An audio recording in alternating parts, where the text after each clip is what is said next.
Welcome to This Week in Money. I'm Jim Goddard. Today, Sprott USA President Rick Rule on the future of Canadian LNG in Asia and why central banks are not your best friend. Real estate consultant Ross Kay on the facts and figures your local real estate association may not want you to know about. We talk to Rick Rule right after this. More and more people are looking to the internet for intelligent, riveting, and thought-provoking interviews. To advertise on the Goddard Report and TalkDigitalNetwork.com, call 604-699-8600, 604-699-8600. Welcome to This Week in Money, the source for market opinions. Sitting in for Phil Mackesy, here is Jim Goddard. My guest is Rick Rule, chairman of Sprott USA. He's on the line with us from Vancouver. Welcome to This Week in Money. Thank you. Wonderful to be with you. Rick, you're getting ready for the premier Sprott Vancouver Natural Resource Symposium at the Hotel Vancouver, July 22nd through the 25th. What's going to be the main focus of the conference? Well, unlike many investment conferences, this one's really natural resources, and natural resources. The predecessor to this was, of course, Agora Publishing's investor symposium here in Vancouver that was mostly resource, but also included technology and other investment opportunities. We think that the focus of the investment industry in Vancouver is and should be natural resources, and that's the intention of our conference. It'll be focused both on mining and oil and gas opportunities, and it will feature 45 listed exhibitors. Important to note that the listed exhibitors have been vetted by the speakers. It doesn't mean that they'll all work, but it means that we understand the attendees' perspective that exhibitors aren't just advertisers. They constitute content from an investor's point of view. So the qualification to be an exhibitor at the Sprott conference is not a pulse and a check that cashes, but rather viable business experience, reasonable capitalization, and a viable chance at executing their business plan. We'll have 20 speakers from around the world, including high-profile newsletter editors, experienced entrepreneurs in the sector like Robert Friedland, who is, in my opinion, an incomparable speaker. It's going to be a lot of fun. As you point out, it takes place July 22nd through 26th at the Fairmont Hotel Vancouver, where the conference has taken place for the last 16 years. And it has distinguished itself over time, I think, as being the finest high-end paid conference on the planet in natural resources, and Sprott, certainly a competitive organization, hopes to continue that string. If people wanted to attend the symposium on natural resources, how can they sign up and take part? The easiest way to do it is to go to www.sprottglobal.com, our homepage, and you will see right on the page that you open up there the conference details in the upper right-hand side. Click on it, get the information, and click attend. We would love to see your listeners there. In British Columbia, the big concern is, of course, there's a big push to get liquefied natural gas from Canada over to Asia, but there's still so many roadblocks in the way. They're going to start the project, but do we have enough ships, for example, to get liquefied natural gas over to Asia? Right now, we don't. Are they building them? I think the market takes care of that. I think when there is clarity as to whether British Columbia in particular, but Canada in general, has settled the social and political issues with regards to getting hydrocarbon out of the Western Canadian Sedimentary Basin for Pacific markets, that the very act of approving the pipeline will do two things. It will allow offtake arrangements and commitments to the pipeline that are sufficient to get the pipeline funded. And when the pipeline is funded, not built, but funded, there will be enough offtake commitments to finance the construction of the LNG vessels. There is substantial unutilized shipyard capacity in the world for the LNG business. The question is simply who is going to access that market? And it would be in Canada's interest to act right now while the Japanese nuclear fleet is down. The fact that nuclear power generation isn't taking place in Japan has generated tremendous artificial demand for liquefied natural gas and has liquefied natural gas prices 30 or 40% higher than they would otherwise be. It is in Canada's interest to take advantage of this market to finance the pipeline and to secure offtake agreements that are probably more favorable for the next 2 years than they will be for the 10 years that follow them. I know China now has finally agreed that air pollution's a huge problem there. Natural gas, a clean burning fuel as opposed to coal, which is still very popular in China.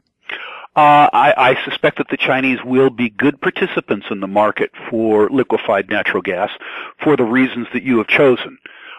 China's power demand is so great, and the incremental increases in power demand are so great that there will be room in China for all forms of energy. It's interesting to note that fully 50% of the nuclear power plants under construction in the world are under construction in China. And while coal is losing market share in China in terms of being a source of electrical power for the future, power demand in China is so great that even as coal loses market share, the demand for coal on a per ton basis continues to increase. Meanwhile, China also leads the world in the installation of new built solar capacity. So what you need to think of in terms of China is an energy matrix. Certainly other forms of energy will be more efficient relative to coal because of the offloadings of particulate pollution. But coal, both domestic and imported, will continue to be important parts of the supply matrix in China. And I'd love to be there as well. I think it's a real key point for Canada. We are one of the world's best producers of energy. We export so much. It's important for those exports to go. What about the political influence needed to get these things through right now? Well, I think that's really critical in Canada. One of the difficulties that the Canadians have had for the last 20 years is that you've been quite spoiled. You've been insulated, I think, from the political pressures that affect the rest of the world, particularly because of your status as an energy exporter. And my own belief, I'm not a Canadian, and so it's not my point to tell people how to run their country or how to vote. But from a purely mathematical point of view, Canada understands that it needs to compete on a global basis, and a political consensus needs to be arrived at in Western Canada. The very generous levels of social entitlements that Canadians enjoy occur not because Canada is competitive on a global basis in non-resource industries, but particularly because Canada has a fairly literate population, a low population base, and very high levels of oil and gas production relative to the nature of the citizenry. So it's important for Canadians to understand that these social services that they enjoy so much come at a cost. And a consensus in Canada that provides the right regulatory environment to provide protections, to be sure, but also allows Canada to be competitive on a global basis with regards to the export of hydrocarbon molecules is critical to continuing the standard of living which Canadians have become accustomed to. Now, going on to other subjects here, we're wondering, is there a difference between an investor and a speculator? Absolutely. An investor allocates capital with the expectation of certain returns, the probabilities of certain returns. A speculator does something different, takes substantially greater risk, and allocates capital in anticipation of the possibility, not the probability, but the possibility of outside-sized concerns. A less appreciated difference between an investor and a speculator is that because of the risky nature of speculation, because of the uncertainty of the outcomes, speculators need to be prepared to spend more time and work harder on asset allocation than investors do. Investors, if they're reasonably prudent, have time on their side, while speculators have a very, very, very different range of challenges. I tell investors, people who invest in probabilities as opposed to possibilities, that they need to spend about half an hour per month on their positions, per position, monitoring the affairs of the companies that they own. I tell speculators that they need to be prepared to spend an hour to an hour and a half per month on each position. And people don't do this often enough, either investors or speculators. There's lots and lots and lots of publicly available information, and you need to utilize that. Your listeners need to read the quarterly reports. They need to read the press releases. If they don't understand the press releases, they need to call the company and put the press release in context. They need to look at CDAR. They need to read the annual reports, the quarterly reports, the special filings, the proxies. They need to do all that. If they don't, they're at a substantial disadvantage to people like me who A, do it, and then B, have it considered by professionals on their behalf. Very, very, very important, either for investors or speculators. But the big difference between being an investor and a speculator is tolerance for risk and willingness to work. I've heard so often that people are counting on their investment advisors to do all that work for them. But some people have what I call cookie cutter investments where the guy just sells you a package. He walks away hoping that the people managing the package will do all the hard work. And understand that many retail investors who have a broker who's involved on a commission basis has a broker whose interest may be antithetical to the client's interest. Those whose money is professionally managed on a performance or AUM basis, assets under management basis, can probably rest assured that the advisor will do his or her best for them. But people who pay people for transactions might need to understand that the advisor's interest may be antithetical to the investor's interest. At any rate, the best manager for your money is you, but you have to do it. And I think a lot of folks are, that sell in May and go away philosophy. Well, they just go away. Well, that's been very helpful to me. I think I owe a lot of my performance in life to the fact that I'm empirical, not intuitive, and I'm a contrarian. I'm not a victim. And the idea that people are going to sell in May and go away tells me that in August, when the market has been down for 3 or 4 months and all my competition is on a holiday at the lake, when nobody wants to be in the market at all, that's the time that I'm in the market. And if I believe that everybody is going to sell in May and go away, that means I got to do my selling in March at PDAC when the news flow is the greatest. So, I love maxims like sell in May and go away because it tells me how to act in a contrary fashion to the market, to buy when stuff is low and sell when stuff is high. We'll have more with Rick Rule next on This Week in Money. Always consult your investment professional before making any investment decision. More and more people are looking to the internet for intelligent, riveting, and thought-provoking interviews. To advertise on the Goddard Report and TalkDigitalNetwork.com, call 604-699-8600, 604-699-8600. This Week in Money is archived online at TalkDigitalNetwork.com. Welcome back. We're speaking with Rick Rule, chairman of Sprott USA. And of course, you have a big conference coming up here in Vancouver at the Hotel Vancouver, July 22nd through the 25th. What do you think people are going to be asking you the most? Because I've heard people say Rick Rule has got a mind that deserves to be picked. Well, one of the lovely things about that conference, frankly, is that the exhibitors, the attendees, and the speakers are all very high-end. And so the conference will be tonier than most. There will be many, many, many fewer questions that are superfluous questions. I suspect, given the number of investment professionals that will be there, that I'll be asked very technical, financial, engineering, and geological questions about the issuers. Of course, there will be the more general questions. And of course, we'll do our best to answer that. I think it's important to know that this isn't a Rick Rule conference, first of all. It's a Sprott conference. And other Sprott participants will be there, but there's also going to be 20 other speakers, from Doug Casey through Robert Friedland, really spectacular speakers, and they'll all be standing forth in their booths. The idea that all of the information will simply move from the general meeting room dais to the seats is ridiculous. The exhibitors have information. All the speakers will be available after their speeches. There'll be workshops. And by the way, there will be several hundred very sophisticated investors walking around the hall, lurking and listening to the questions asked by others. Is a wonderful way to learn. Now, taking a look at big picture again, central banks, people say they're designed to control markets, but are central banks good for investors and speculators? Well, if you understand that they're not your friends, if you understand them as market influencers, but you don't regard them as people who are necessarily up to safeguard your interests, then absolutely.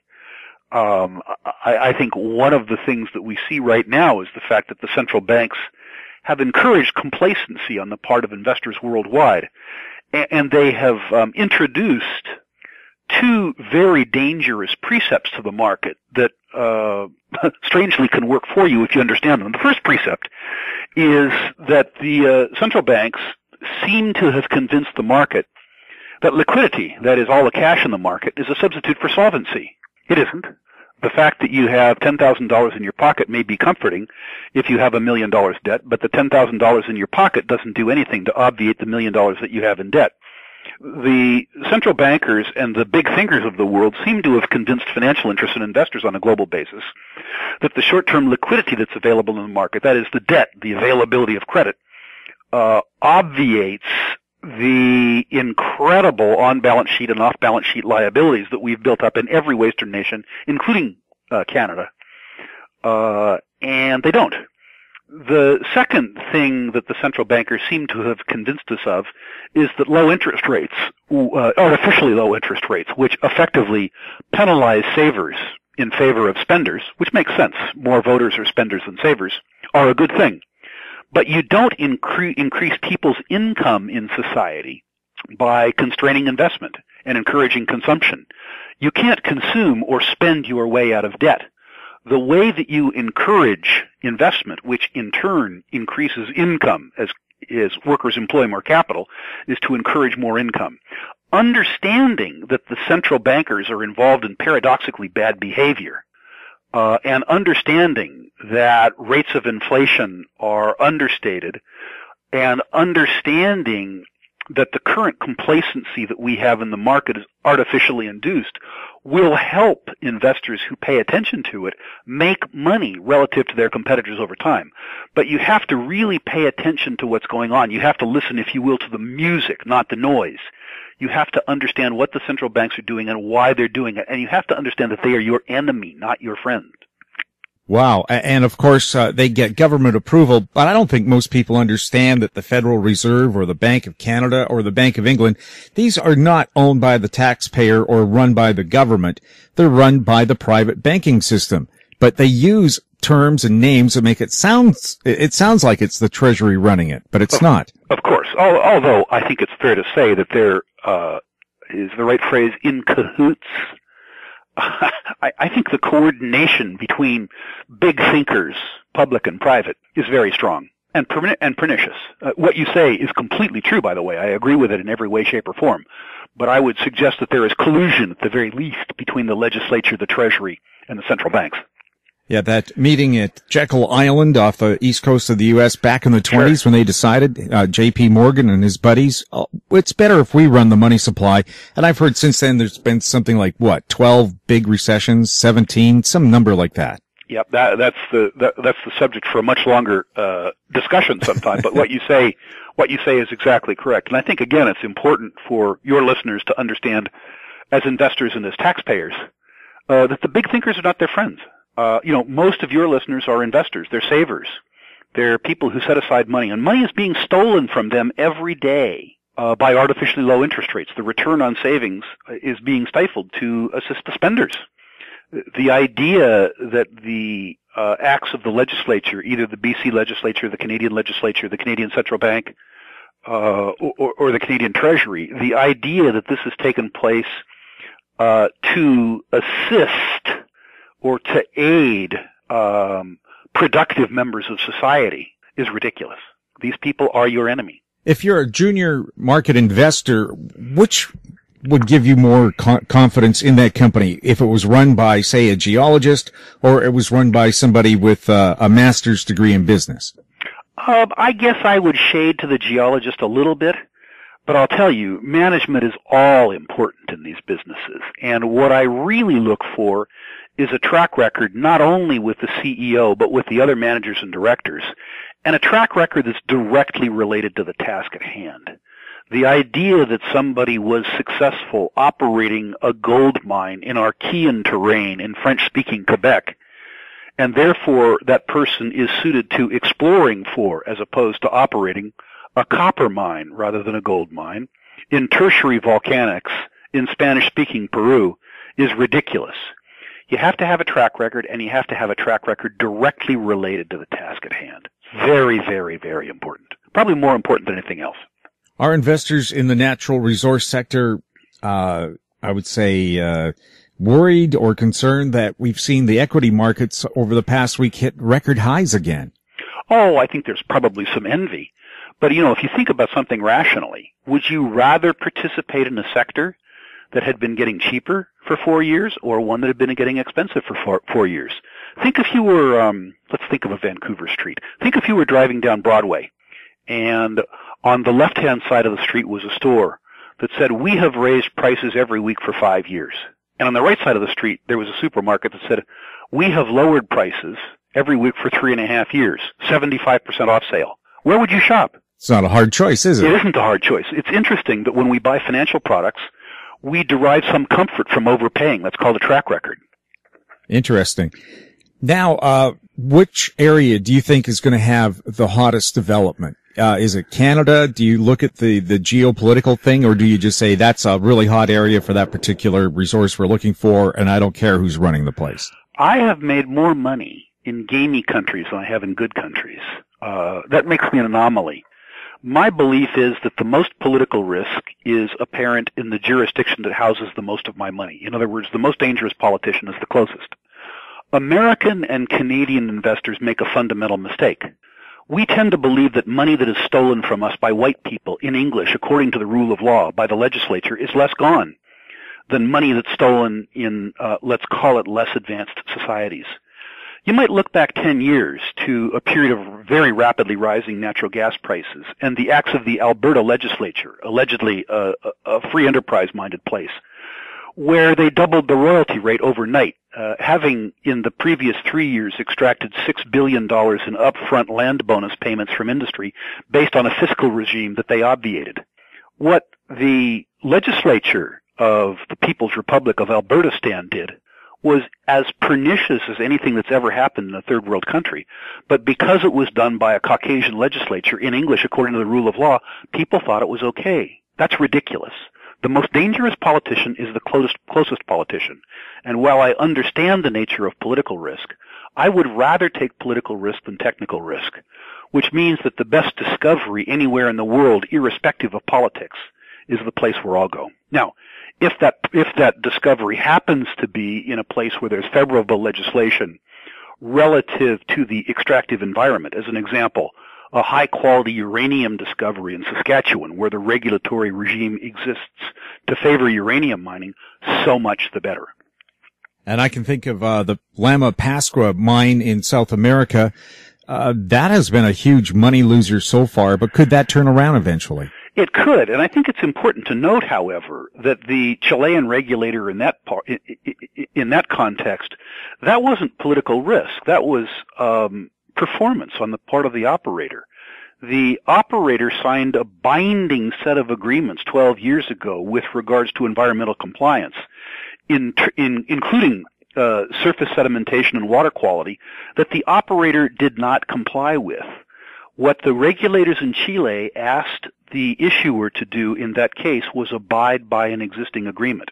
That was nothing like Alberta retroactively changing the nature of the rules associated with the deposit. In this particular case, it was a contractual agreement between a jurisdiction and an issuer where the rules forwarded by the jurisdiction didn't change, but the issuer was out of compliance. It's important to understand that what happened at Pascua Lama was not a regulatory failing. It was an execution failing. It's funny, the company seems to put all the weight on the governments there. Now, there's a surprise. When has somebody not done that? Again, Rick, maybe explain to people about the conference coming up and how they can take part. It is a 17-year-old conference. This is the first year under Sprott sponsorship. It is focused on natural resources and focused on companies with sub-$1 billion market caps. There will be 45 exhibitors there who have been chosen by the sponsors and the speakers. It takes place July 22nd through 26th at the Fairmont Hotel, Vancouver. You can get information by going to www.sprottglobal.com and click on conference. Thanks a lot for talking with us. Always a pleasure. Thanks for the opportunity. I look forward to visiting more with your audience. After the break, Ross Kay talks real estate on This Week in Money. More and more people are looking to the internet for intelligent, riveting, and thought-provoking interviews. To advertise on the Goddard Report and TalkDigitalNetwork.com, call 604-699-8600, 604-699-8600. This Week in Money is archived online at TalkDigitalNetwork.com. My guest is Ross Kay of Ross Kay Realty Consultants. Welcome to This Week in Money, Ross. Thanks for having me. Ross, you've done some statistical analysis of the BC real estate market as well as the rest of Canada. Maybe explain to us why some of these numbers should be of concern to us. Well, I think what we're looking at is the same as we're looking at across the rest of Canada. A lot of the information that the consumers are being force-fed by the local real estate organizations is skewing the market the way that it's actually operating. And consumers are making decisions that are costing them a lot of money when probably they would be better suited to maybe reevaluate things and looking from a different perspective. When you're looking out in BC, it's no different than Ontario, my home province here, or Calgary or Montreal. Real estate is being communicated to the public in a certain way, and that way is from the perspective of the seller. In real estate today, there is no reporting that's done from the perspective of the buyer, and because of that, all of the information is statistics, data, press releases. Basically, all of that material is just marketing materials for the real estate agents and the sellers of the properties that they have listed. I recall, Ross, in the previous interview you did, there's no legislation in place that forces any real estate association to give you honest, the truth numbers. They like to massage them all the time. Yeah, well, it's if you looked hit the internet today and you pulled up a couple of real estate boards, the Okanagan board, for an example, they've already released their sales data or their statistics for the month of June. It was a holiday weekend, so that meant that Tuesday was a day that was not active in the real estate industry, yet they've already released the data for the previous month. Well, a house that was sold on the 29th of June was probably sold conditional at that time. It will take another 4 to 5 business days for that sale to be processed and recorded as a firm sale. So the question you have to ask is, are they reporting conditional sales? Are they reporting pending sales? Or will the sale that took place on June the 29th be reported in July's numbers because it firmed up in July? And how many sales that took place in May were carried over into June? And since so much of the reporting focuses on monthly changes, i.e. month to month or year over year for the same month, a small change to how those numbers are calculated any month causes a drastic variation to the percentage change that's reported in the press. I wasn't aware of that. So what can a consumer do to try to get accurate information? Well, unfortunately, and this is to a certain, I guess you could say it's sort of self-promotion, there is really no way for the consumer to get truthful information unless they were to hire a realtor to give them that information, and that realtor was qualified to review the data or review the information that they're giving and explain it to the consumer in the way that the data was collected. So we know that in the middle of this month, the Canadian Real Estate Association, around the 15th of each month, they report the sales for the previous month. So this July the 15th, the Canadian Real Estate Association will be reporting sales for last June, or the June that just passed. When they report those numbers, they'll report it in such a way that they take about 60 different data sets from 60 different regional MLS associations across Canada, add it together, and throw that number at the press. What they don't tell anybody, what they don't tell the consumer, what the newspapers don't report is that each of those 60 real estate boards all collected and report on their data in a different way. And that data makes massive changes in accuracy month over month, year over year, month against month comparison. So if you have it gathered in different ways, you're comparing apples to bananas. Yeah, like we produce what's called the trading index. So if you listen to your local BC economist, Cameron Muir out there, when he does his press release, he'll be on Global News, whatever, all of the news stations will pick it up, the papers will pick it up, and they'll print it as gospel. Well, they print it as gospel because there's no one who has ever researched the topic of how accurate this data is. So in the case of when it's being reported on out there, what is the consumer to believe? Right now, they only have one source. I was looking at the Okanagan again for a reference. I looked at the last press release that came from that real estate board, which was for the month of May. And I believe the heading in that press release made the claim about it being the highest reported number of sales, the strongest unit sales for May since 2007. Well, okay, that's a truthful statement. It may have actually been the strongest well, it won't be the strongest, but it could have been the highest number of unit sales for May since 2007.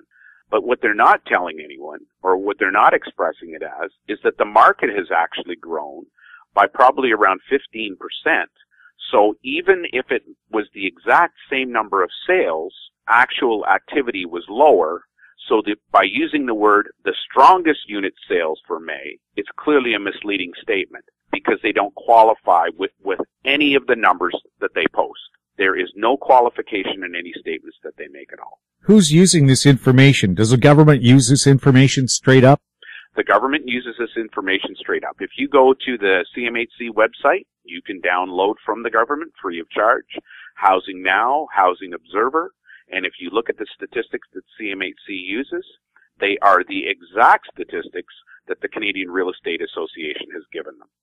Now, there's a certain amount of irony here because the economist, chief economist or head economist for the Canadian Real Estate Association also happens to be a former employee of CMHC.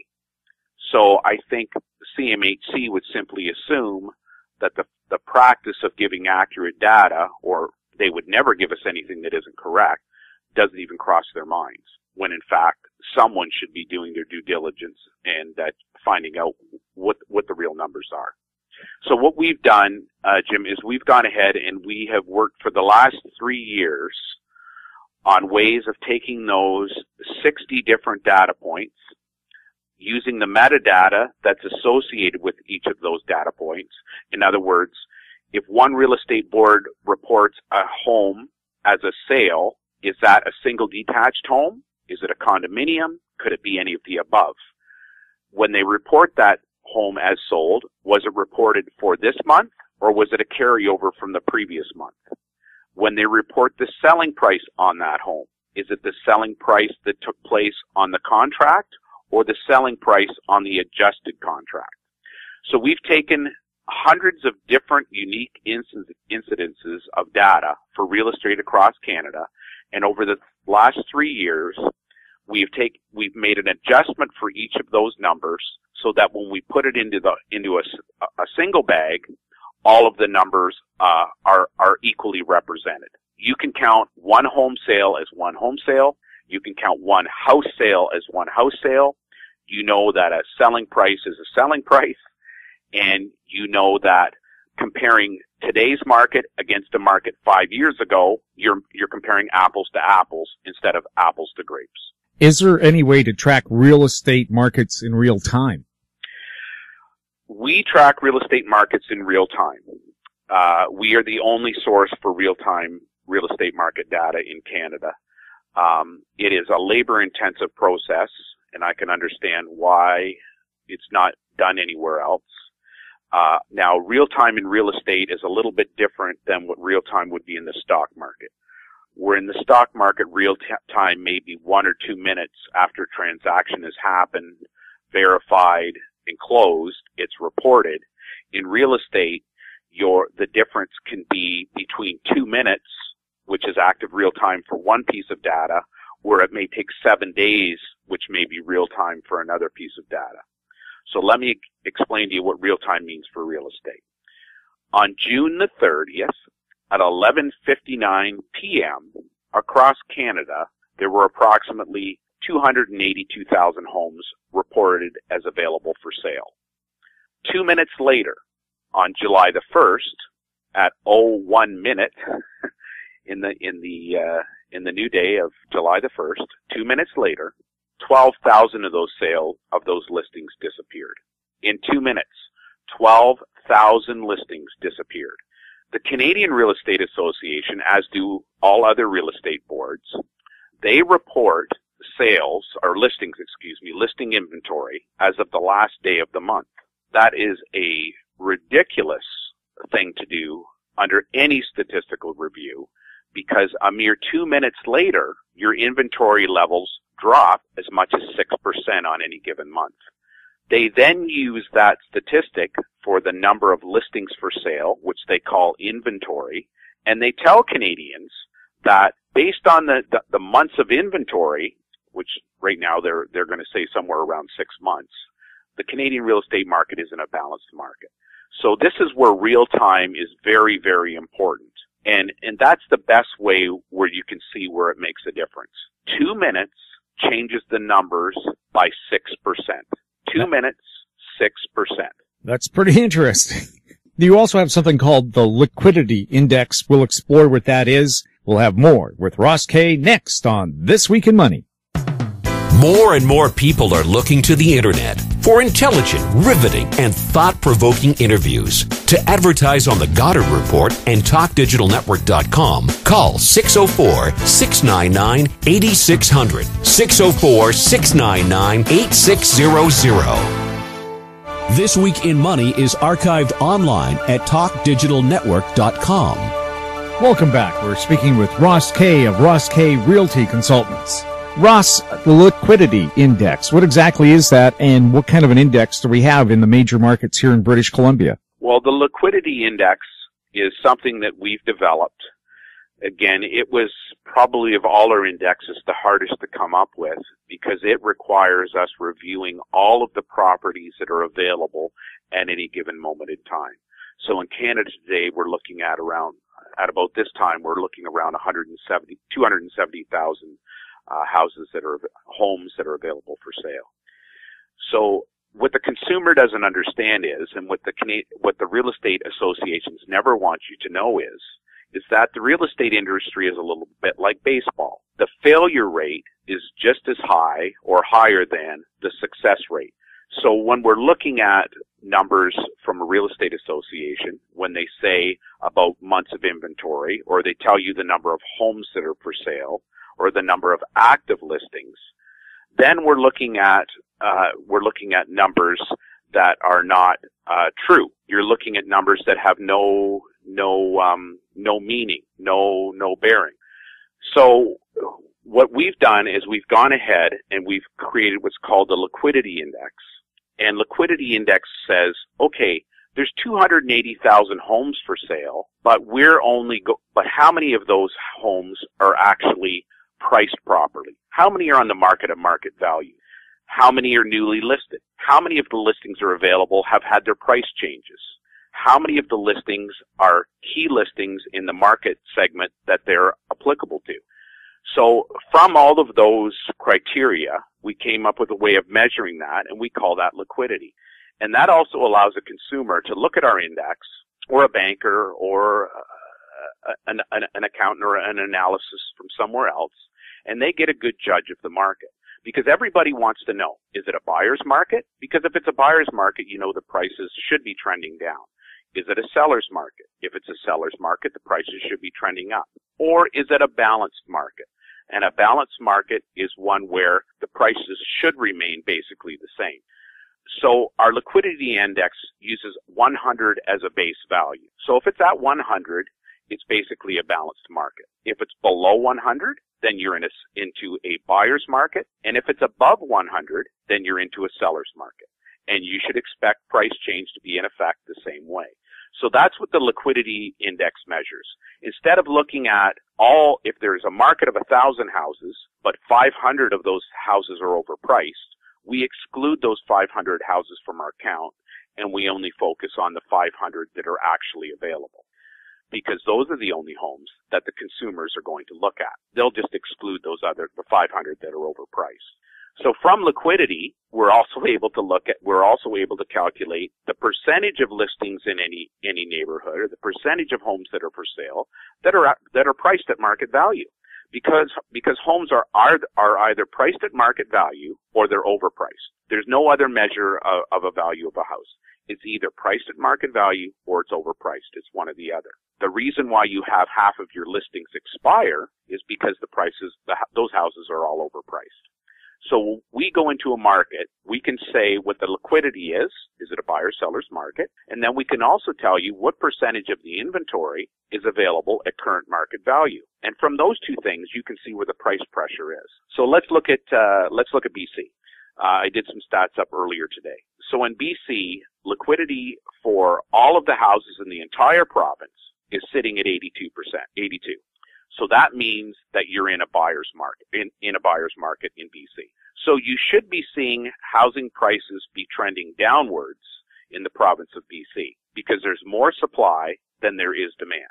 When we look at how many of those houses in BC, of all the houses that you see on Realtor.ca for the province of British Columbia, of all of those houses, what percentage of those homes are actually priced at the right price? They're priced at market value. Only 39% of all the homes currently listed for sale in British Columbia are priced at market value. So what does that mean? Well, it means even though you're in a buyer's market where prices should be trending downwards, those buyers are still focused on that 39% of the homes that are listed for sale that are at market value. They're not even going to look at the ones that are overpriced. They're only looking at that 39%. So what is that going to do to the prices? And this is what you're seeing happen across Canada, where economists and bankers and analysis and the press, they can't understand why are prices still going up. Well, the prices are going up because so few homes are actually on the market at market value. And those homes are the best of the homes. So when they sell, you should expect there will be a price increase because they're the best of the best. And they're the homes that the entire group of buyers are focused on. The other, with 39, so the other 61%, those homes are not even looked at, or they're looked at and they're quickly eliminated as an option of choice. And that's why you have over 50% of all listings don't sell. So why they continue to add these numbers in to the totals, it's the only reason is they don't want you to know what the failure rate actually is of the industry. When we look at BC in a little more in depth, I did a breakdown of the Okanagan Valley, Vancouver CMA, metropolitan area, and I also did West Vancouver, West Van. And when you look at the numbers, they're surprising with what you see, because in West Van, the numbers are the liquidity index for a house is at 79. Now, a house is a single-family detached. It's a detached home. When you look in the Okanagan Valley, they're sitting at 80. So even though it's only a measure of one, then the drop of one between Okanagan and West Van, you would think that there'd be a price change, but there's not. And the reason for that is because Okanagan has a different inventory level that's available at current market value than West Van does. People will be surprised to learn that on West Van, condominium apartments, their liquidity index is measuring 75 right now, and only 33% of their inventory is available at current market value. So you can see the problem that those folks are in. So a so-called buyer's market, but people are not targeting buyers. Yes, it's a buyer's market that is not being disclosed to the public that it's a buyer's market. If you look at the press releases from your real estate associations out there, the organized real estate, they keep going back to this old months of inventory calculation. And they use the months of inventory calculation to cover up the numbers. The truth of the matter is that months of inventory is an irrelevant number. If you go to the Real Estate Association in Calgary, the economists at the Calgary Real Estate Board claim 2 months of inventory is a balanced market. If you go to Montreal, the economists with the Quebec Association of Realtors tell you that there's 10 months of inventory is a balanced market. So we go from 2 months on one extreme to 10 months on the other extreme, but both of these parties are publishing to the press they're in balanced markets. Clearly that makes no logical sense. It makes no statistical sense. If you go ahead and do some research on it, you go to post-secondary education, you go to Wikipedia, you go to Google, you go anywhere and try to find a firm number of how many months of inventory qualifies as a balanced market, and you cannot find it. It's impossible to find because no such number exists. The liquidity index has eliminated this problem because we eliminate the overpriced houses. We tell you whether or not it's a buyer's or seller's market or balanced, in a rare exception, balanced. And then we also compare that against the percentage of the homes that are for sale at current market value. So the consumer, the buyer of real estate, for the first time in the history of Canadian real estate finally has the power to look at the market just like it's a stock market. They have the power to look at it independently, make up their own mind, and just make the decisions on the consequences that they're willing to accept when they're buying or paying any price for a piece of real estate. Ross, is there a website people can go to see these numbers? Now, most of this information, it's a paid service. We're not a public, we're not a government agency here. We're not CMHC, which gives readily available data open to the public. Our information is all highly proprietary, highly calculated. But what I will tell you is that for the first time, because we have liquidity and percentage of current market value assessment done for 29 cities across Canada and for Canada itself, on Saturday we will be going live with our readings for the 1st of July. So anybody who's thinking about buying a house the 1st of July can go to our website and they can read what we have to say about whether it's a buyer's market, seller's market, and what percentage of the houses they're looking at in those specific markets are really houses that are priced at market value. And that website? It's roskay.com, rosk.com. If any member of the public has a question, they're certainly welcome to go to our website and use the contact us buttons there, and if we're able to answer their questions, that's not a problem at all. Thanks to our guests, Rick Rule and Ross Kay, and thank you for listening. I'm Jim Goddard for Phil Mackesy. We're back next week with more This Week in Money. This Week in Money is a production of Howe Street Media Incorporated.